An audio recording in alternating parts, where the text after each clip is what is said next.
Ladies and gentlemen, here we go with QXG Inka against Evil Geniuses InControl. Both these players are going to be put together on an NASL Crevasse. It is going to be PvP, and more importantly, this is going to be a clash of the ex-teammates.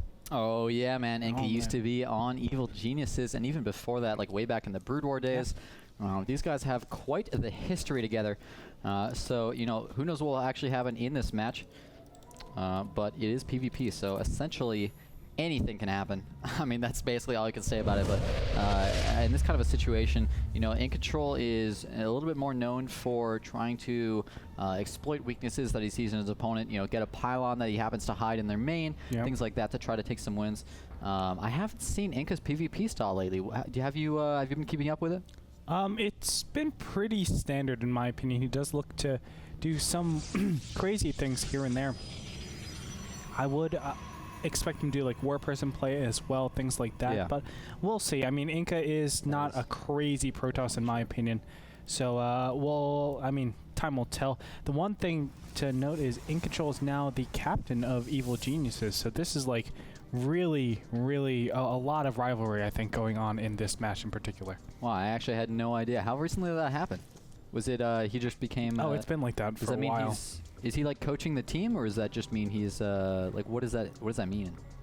That he's captain, you know what I mean? Like all I know is he's captain of the team. I know I mean, he is like, I guess, the father figure of the entire.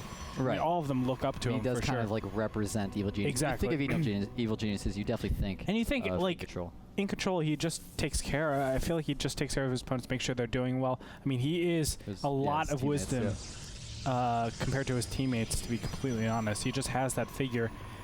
Overall, he's just that kind of person. He's a smart guy, man. I think I think he's a lot smarter than some people may think. Whenever you watch him like talk on State of the Game or whatever show that he is happening to be talking about, he clearly understands the game pretty well, and I think he's a pretty smart guy. But I feel like his mechanics are generally what hold him back. You know, he doesn't have the multitasking that a lot of those top players utilize to their advantage, so he has to rely more on good decisions. And of course, especially in a situation like PvP, where you have very limited scouting, it's hard to make those good decisions consistently. I do want to say there's a huge advantage going to Inka right now. Inka has the first probe scout going inside of InControl's base, and what that allows him to do is play so optimally. He's actually throwing down his second gas over here, and this is kind of the style. I don't know why we're seeing anything else, but this is pretty insane, man. Wow. This is pretty insane. You know what I think InControl's doing?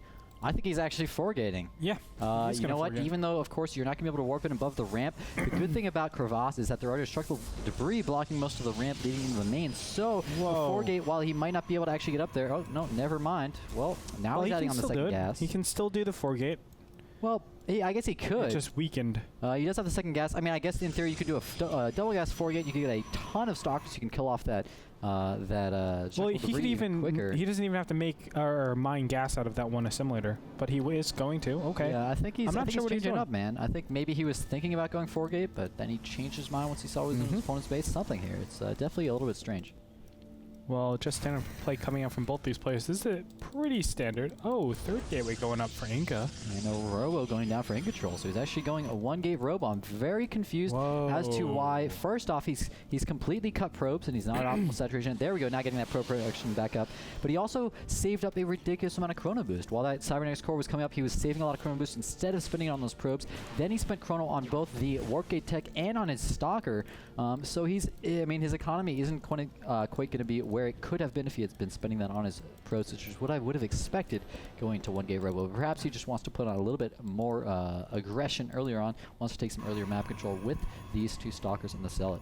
But actually, no, he's just leaving them at home right now, just playing defensively. Yeah, Inka, I think he's just a little bit wary about the foregate that might be impending. That second gas was taken quite later, so he's saying to himself, well, why would you take such a late second gas? There's no real... see it, man. That was what was important. Oh, he didn't? Yeah, he didn't even get to see the second gas. Okay. So yeah, exactly. Inka, especially, you know what? Now I realize the wisdom.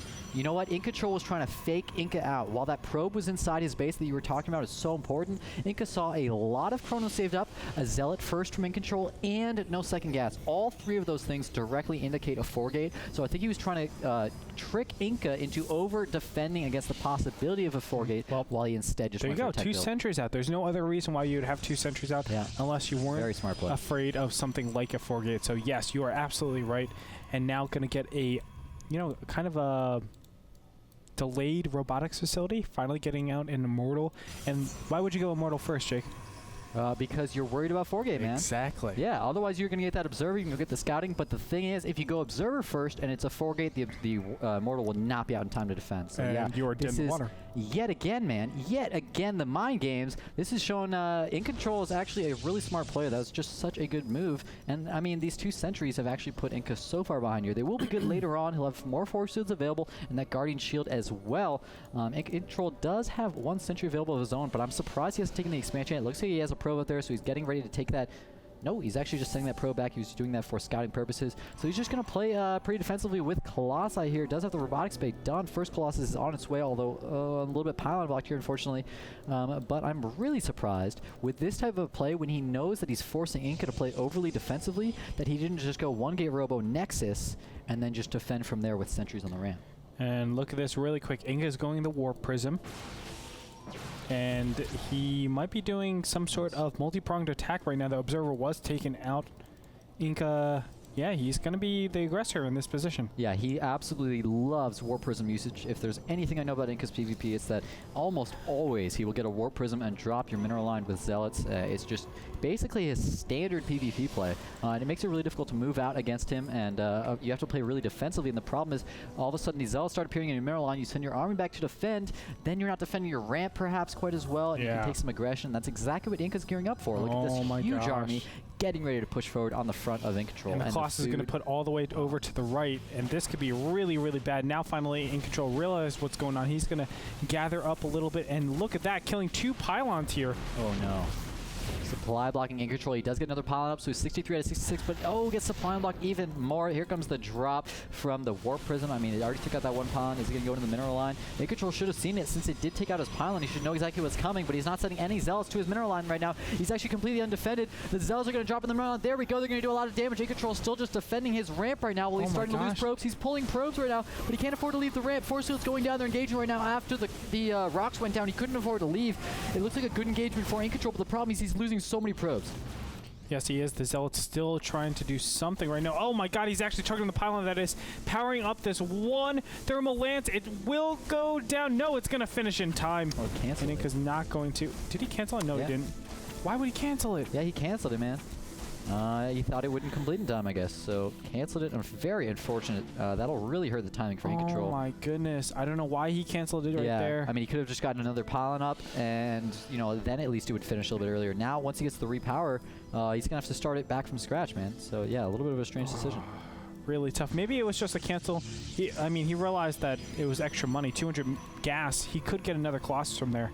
So maybe he was just doing it that way. But I mean, pylon only takes 25 seconds to make, so when it was that close to being completed, just throw it on the pylon, and then once that completes, at least you'll have thermal lance done. Thermal lance is so important when you're fighting against stalkers like this. You really don't want them to be target firing that Colossus, since it only has that 6 range, without the actual range upgrade. So stalkers can actually just go ahead and get in range and snipe them down since they have that same range. Second Colossus is out though, and third one Immortal now on the way.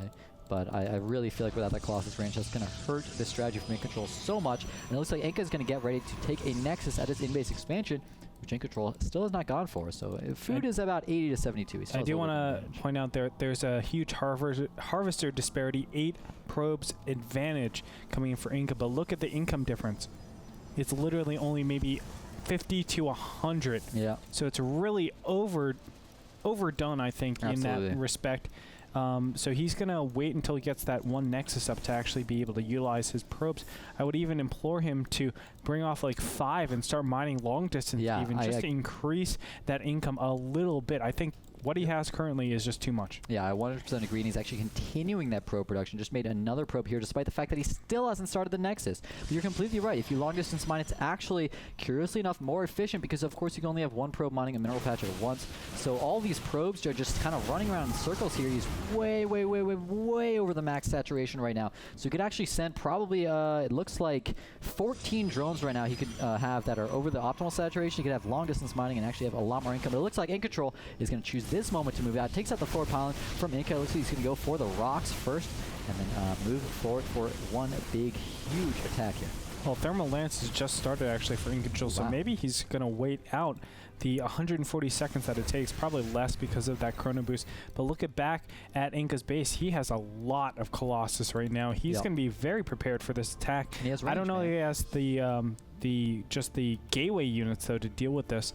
It's going to be tough. Yeah, Inka not only has the extra Colossus with another one on the way, but he also has that range already done, man. That makes such a huge difference in Colossus versus Colossus battles. When you can just cut your opponent's Colossi and attack them from out of their range, there's not much you can do. So InControl's going to fall back right now, not actually go for that aggression up the ramp. Definitely would have been a risky move, so understandable, but I'm really shocked that neither player has added on that Nexus. Granted, in PvP, it's hard to take an expansion. There it goes from InControl finally. It's hard to take an expansion, and it looks like Inka's going to go for it as well. But on a map like this, at least you just have a small ramp you can defend and at the main, so it's not nearly as hard as it is on a lot of other maps, and I'm actually really shocked that it had to wait until the 15-minute mark for an expansion. But we might have an engagement in the start of the map here. Both players got to be really careful so they don't get caught out of position. And it looks like the engagement has started. Actually, InControl is going in the line. There's only 2 Colossus in this, so Inka is going to press on, and look at this. The first Colossus is going to be taken out. InControl is in really bad position here. Now, finally, the third Colossus, now the second Colossus can join up with this entire army, but already Inka knows that he can be the aggressor because he has the huge Colossus advantage. Absolutely, that Colossus advantage matters so much in PvP, especially if your army is stacked up, and InControl's it was all in one big ball like that. You're going to be doing splash damage not just to the Colossus, but also all the gateway units underneath. That's why, of course, you also have to be very careful in Colossus versus Colossus duels that you actually have your Colossi spread out I mean that horizontally. Like, if they're touching each other, if they're right next to each other, a Colossus splash damage actually does hit 2 at a time. So you have to be very careful about, or even 3 if they're in a line like that and you attack the center one. So it's going to come down to the micro. But, oh my god, Inka has 5 Colossi right now, and another Warp Prism on the way, whereas InControl is still just on 3 Colossi with an Observer before his 4th one. So he's just so far behind in that Colossus count. Essentially, the only way you can win an engagement is through those Immortals.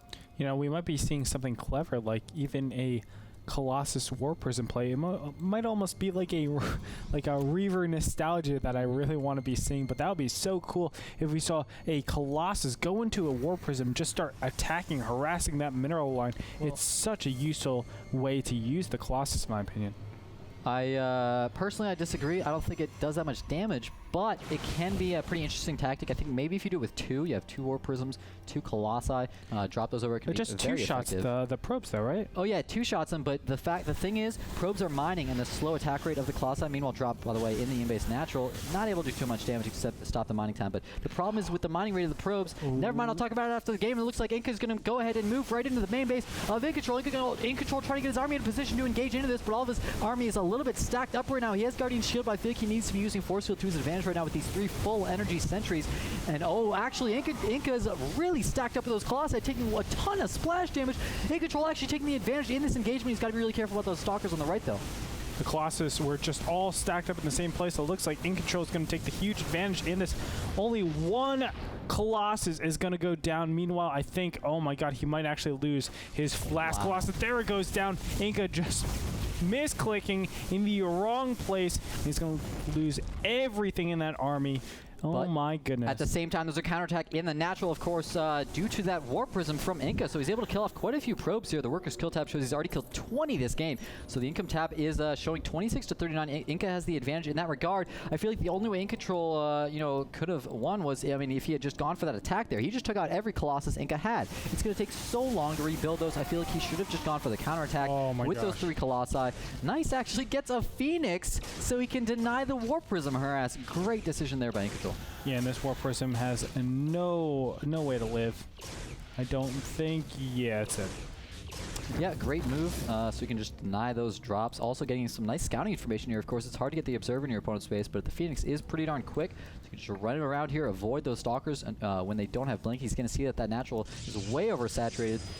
There's actually well over double the optimal saturation at that in-base natural. So Inka, unfortunately, his main got mined out. He's not mining from the 3rd, of course. Looks like InControl is going to try to take a 3rd of his own. And this is definitely a good move since he has the higher Colossus count. He can afford to just take the expansion and play defensively. The problem is Inka does have the double robo pumping Colossi. Actually, the second one's actually pumping Immortals right now.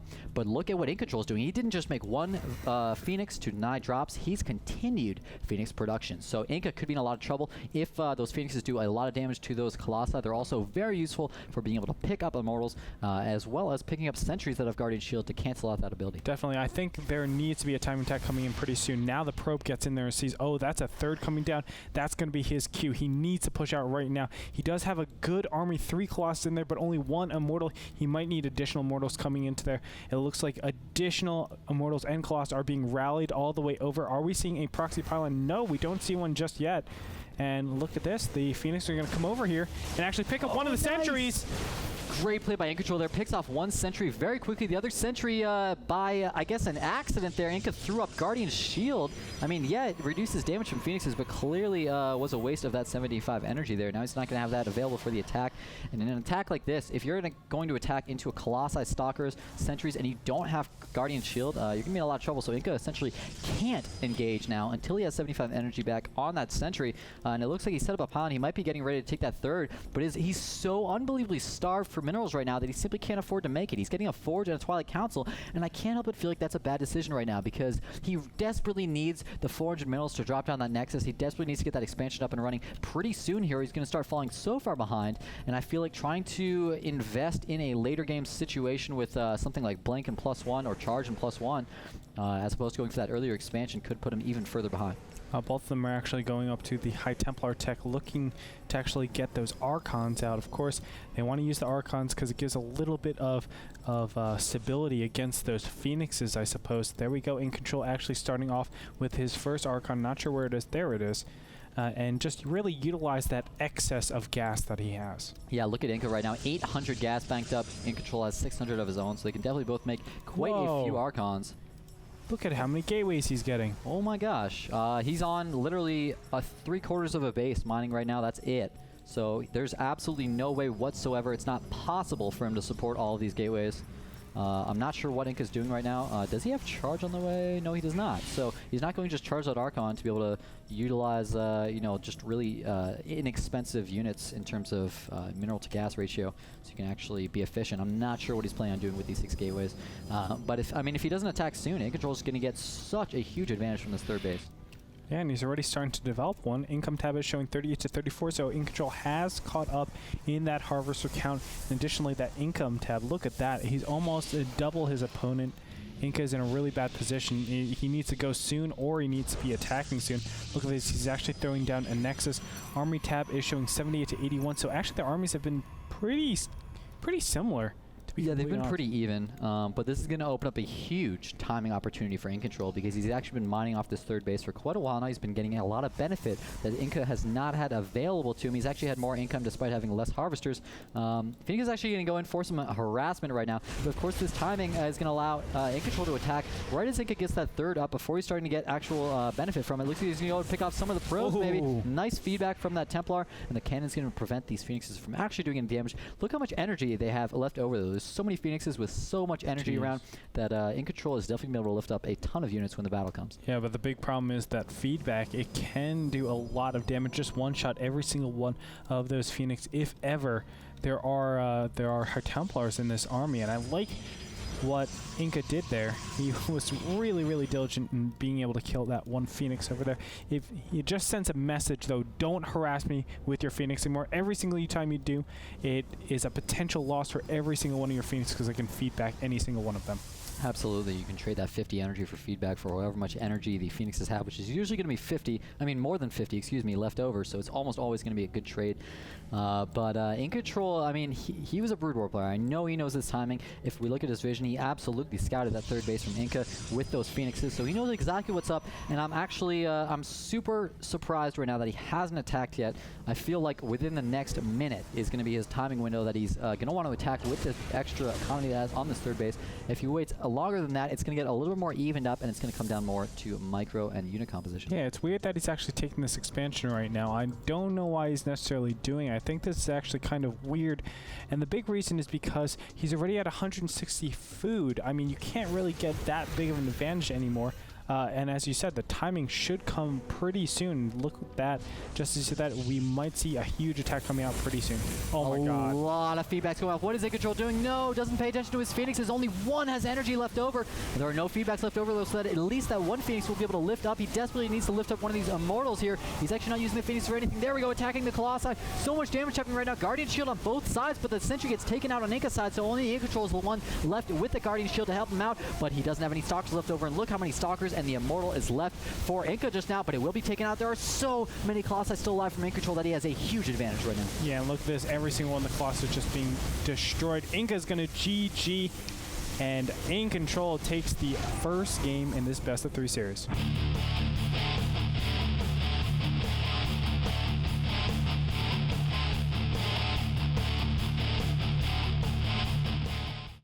So, you know, those Phoenixes come in handy at that end time. All the feedback went off. Actually, Inka had the ability to storm there, but he used all of his energy on the feedback and unfortunately just completely wasted a great upgrade. Did he have Storm done? He did have Storm. Oh, wow. I saw it upgrading, but I didn't know if it was finished or not at that last battle. But, I mean, feedback was useful. The problem is he didn't kill all the Phoenixes. He got rid of the energy. And, yes, using that energy to lift Immortals and Sentries can be great in a battle, but they're also, the primary purpose is actually killing off those Colossus. So the fact that the feedback wasn't actually able to kill them off, and he didn't, like, target fire them with the Stalkers or anything, or leave an Archon back there target firing them, meant that he started to lose way more Colossi than InControl was losing. InControl had the better position there with like 5 Colossi up on the ramp. And let's be honest, InControl had the better army composition as well. He had a lot more Archons. He had the better spread. He had the better position. Everything about him was better. He was able to materialize off of that third base, and that's what helped out so much. And for so long, too. It was like 2-3 minutes maybe, and off of that he can get so many units. The Archon count was just insane, and killing Archons with just Colossus, it gives his Colossus such a better range of things to do. You know, I think actually, now I'm thinking back, the entire game I feel like came down to the one moment that Inka went for the drop with that War Prism, and he sent his entire army right into the main of InControl. InControl had a great position where he was attacking with Colossi. All the Stalkers were like in a line with the Colossus here, so they're attacking with perfect splash damage on all of the Stalkers. And the other problem was that Inka had all of his Colossi in that clump that I was just talking about before the battle. So InControl's Colossi were spread out very well. He had good placement, so he was doing splash damage to multiple Colossi at a time with his Colossi, and he wasn't taking splash damage back. So that was able to get him the advantage, and from there, that advantage was what allowed him to take that third base safely. Yep, and from there, of course, he was able to just extrapolate his advantage into a win. We're going to go into our next game between these two players and see if InControl can finish things up, or if Inka can take back the win and tie it up to 1-1. Join us. We're going to be on Tal'Darim Altar in a little bit.